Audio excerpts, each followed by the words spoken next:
Hi guys, how you doing? So originally what my idea was this. I was thinking First Nations protected, self-defense, how to survive a knife attack, Indigenous women. That was what was on my mind. So I tried to start that, and then I realized the women don't need it. They need that later on. They don't need that now. What happens is this.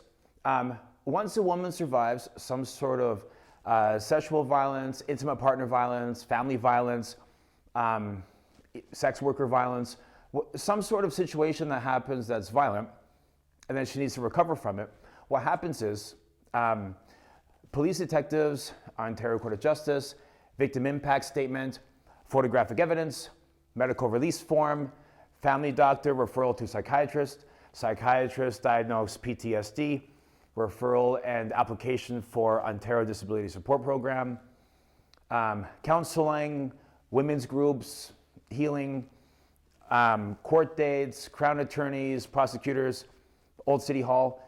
There's a whole list of things that has to happen for the next year or two in terms of her attacker being convicted of a crime. What happens is sometimes the women end up getting depressed. They end up self-medicating with drugs and alcohol sometimes if there's an active addiction.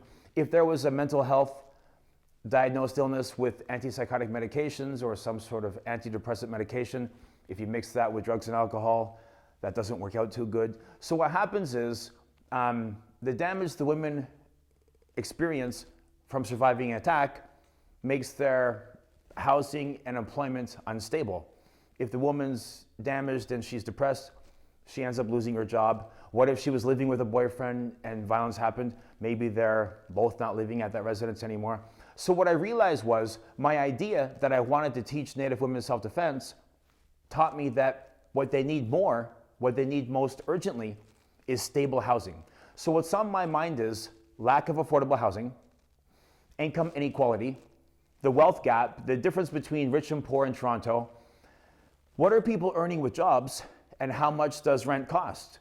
And if a woman has 2 kids and she's in a homeless shelter, working a survivor job, 35 hours a week times $12, how does she get back into affordable housing? So today's topic is lack of affordable housing and what happens to make someone homeless.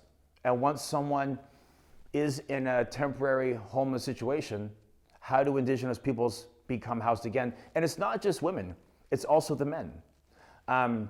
We have a problem in Toronto with Indigenous peoples having lack of affordable housing.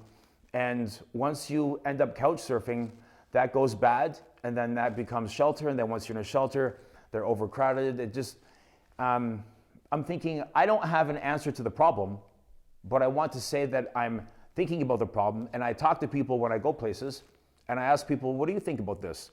So I'm thinking, what should the city do? What can the government do to fix this housing crisis and make sure that more Indigenous peoples of Toronto have better and more access to affordable housing?